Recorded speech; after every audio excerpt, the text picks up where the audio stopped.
Hello friends, welcome to व्यासपीठ। Last GST के lecture में हमने साइलेंट फीचर्स ऑफ जीएसटी पढ़े थे, जिसमें से तीन जो साइलेंट फीचर्स थे: main aspect of GST, GST on some specific types of goods and effect of GST on other indirect taxes, वो हमने कंप्लीट कर लिए हैं। आज इस लेक्चर में हम पढ़ने जा रहे हैं constitution of GST council and its role. GST council क्या है, क्यों जीएसटी काउंसिल बनाई गई और उसका क्या रोल है। तो what is GST council, need for a GST council, constitution of GST council, forum and decision making of GST council and functions of GST councils are the content of this topic। तो आज के topic में हम ये सारे cover करने वाले हैं, जिससे हमारे फीचर्स ऑफ जीएसटी जो है वो क्लियर हो जाएगा। जीएसटी एग्जाम में एक सबसे इंपॉर्टेंट टॉपिक है और उस टॉपिक में से जो एक सबसे इंपॉर्टेंट क्वेश्चन बन के आता है वो यही है कि what are the features of GST. अभी तक हमने what is GST, types of GST और सबसे इंपॉर्टेंट इनपुट टैक्स क्रेडिट, वो सारे लेक्चर्स हम कंप्लीट कर चुके हैं।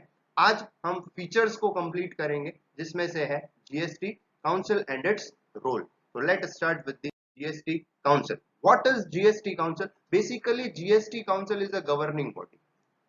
GST Council जो है वो एक गवर्निंग बॉडी है जो सारे जीएसटी से रिलेटेड रूल्स फाइंड आउट करती है, टैक्स रेट्स डिसाइड करती है और उसको इम्प्लीमेंट करती है। तो GST council is just a governing body. अब जीएसटी काउंसिल के लिए प्रेसिडेंट ने एक ऑर्डर पास किया था। जब जीएसटी बना था तो with in 60 days GST council को फॉर्म किया जाना था, तो जीएसटी काउंसिल फॉर्म कर दिया गया। Now why there is a need for a GST council? तो all over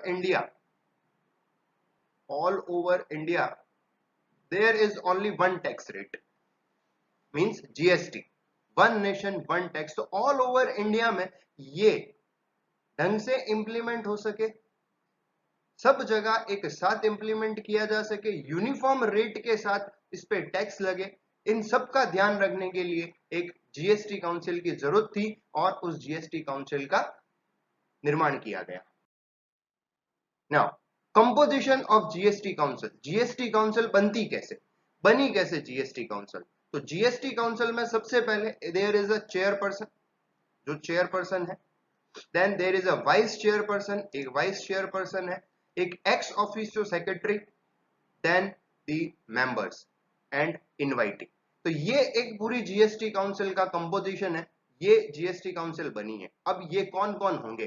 these are the post of GST councils. लेकिन अब ये कौन कौन होंगे? तो सबसे पहले यूनियन फाइनेंस मिनिस्टर जो है वो चेयरपर्सन होगा, उसका वाइस चेयरपर्सन वो सबके द्वारा इलेक्ट किया जाएगा। सेक्रेटरी ऑफ रेवेन्यू डिपार्टमेंट, जो भी रेवेन्यू डिपार्टमेंट का सेक्रेटरी है, is the ex officio secretary for the GST council. And member, first member union minister of state in-charge of revenue and finance, जो भी यूनियन मिनिस्टर ऑफ इंचार्ज होगा।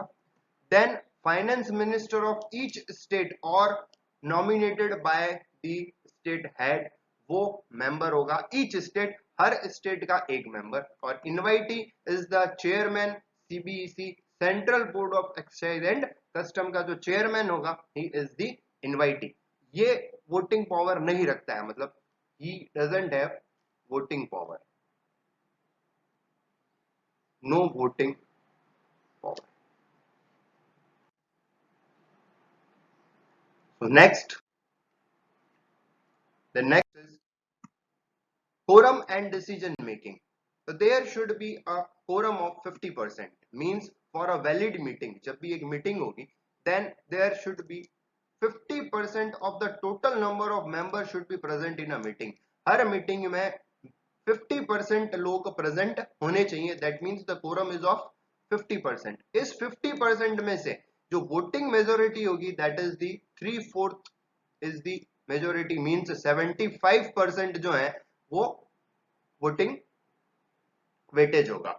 इस 3/4 का 1/3 is by central government, 1/3 by central government and 2/3 by state government.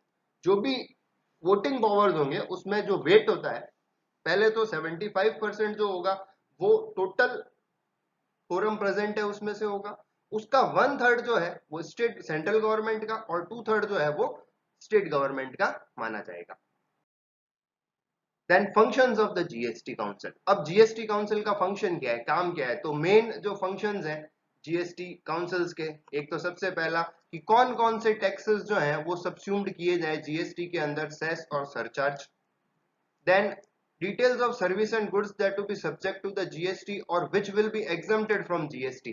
GST council का ये काम भी है कि कौन कौन से गुड्स जो हैं वो जीएसटी में इंक्लूड किए जाएंगे और कौन कौन को एग्जेम्प्ट किया जाएगा। जैसे अभी आप सबको पता है कि ह्यूमन कंजम्पशन के लिए अल्कोहल और पेट्रोल डीजल को, पेट्रोलियम प्रोडक्ट्स को अभी तक जीएसटी में इंक्लूड नहीं किया गया है क्योंकि काउंसिल ने अभी तक उसका रिकमेंडेशन नहीं किया है। जिस दिन काउंसिल रिकमेंड कर देगी उस दिन पेट्रोल और ह्यूमन कंजम्पशन के लिए अल्कोहल को भी जीएसटी में इंक्लूड कर दिया जाएगा। थ्रेशोल्ड लिमिट डिसाइड करना कि कितने लिमिट तक, जैसे जीएसटी में हम आगे पढ़ेंगे कि 20 लाख 40 लाख और कुछ स्टेट में 10 लाख जो होती है वो थ्रेशोल्ड लिमिट मतलब एग्जम्पशन की लिमिट है कि इससे ज्यादा होगा तो ही आपको टैक्स देना है, तो ही रजिस्ट्रेशन करवाना है, इससे कम होगा तो जरूरत नहीं है उसकी। तो वो भी डिसाइड कौन करेगा? जीएसटी काउंसिल का काम है, वो डिसाइड करेगा।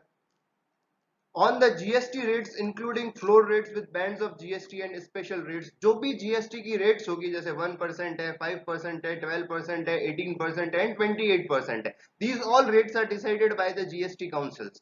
GST काउंसिल ने ही इन रेट्स को डिसाइड किया है। कोई स्पेसिफिक रेट्स अगर होती हैं तो उनको भी जीएसटी काउंसिल ही डिसाइड करेगी। तो ये जीएसटी काउंसिल का काम है कि जीएसटी में क्या रेट रहेगी। Then making special provision for some states, जैसे हिली स्टेट्स हैं जैसे अरुणाचल प्रदेश, आसाम, जम्मू कश्मीर, मणिपुर, मेघालय, मिजोरम, नागालैंड, सिक्किम, त्रिपुरा, हिमाचल प्रदेश एंड उत्तराखंड। वहां के लिए कुछ स्पेशल प्रोविजंस है थ्रेशोल्ड लिमिट के लिए कि उनका एग्रीगेट टर्नओवर अगर 10 लाख होगा, उससे ज्यादा होगा तो उसके ऊपर टैक्स चार्ज किया जाएगा। उनका ये मानना है क्योंकि ये छोटी जगह है, हिल स्टेशन है, यहाँ पर अगर कोई का एनुअल टर्नओवर 10 लाख का भी होता है तो वो बहुत बड़ी बात है। तो उस 10 लाख से ज्यादा और जनरली 20 लाख और 40 लाख जो एक exemption limit. Now this is the summary what we have learn. GST council is a governing body जो इंप्लीमेंट कराती है। नीड क्यों है? ताकि ऑल ओवर अक्रॉस एक इसको ढंग से इंप्लीमेंट किया जा सके। कॉन्स्टिट्यूशन में चेयरपर्सन यूनियन मिनिस्टर, जो भी फाइनेंस यूनियन मिनिस्टर होता है, ये इलेक्ट किया जाता है। और सेक्रेटरी जो होता है सीबीईसी का, और member union member of state, finance minister of each state and chairman that is the CBEC का, सॉरी यहाँ पर सीबीईसी है, ये है secretary of revenue department who is the ex officio secretary माना जाएगा। और लास्ट में quorum and decision making. Quorum में 50% कोरम मींस जितने भी मेंबर हैं वो 50% प्रेजेंट होना जरूरी है। उस 50% में से 3/4 75% वोटिंग पावर्स होते हैं, उसमें से 1/3 सेंट्रल का और 2/3 गवर्नमेंट का। और last functions, the functions of GST, subsumed of various taxes, services and goods that will be taxed, taxable and exempted, GST rates, threshold limits and making special provisions। Thank you so much। Next में हम देखेंगे GS10।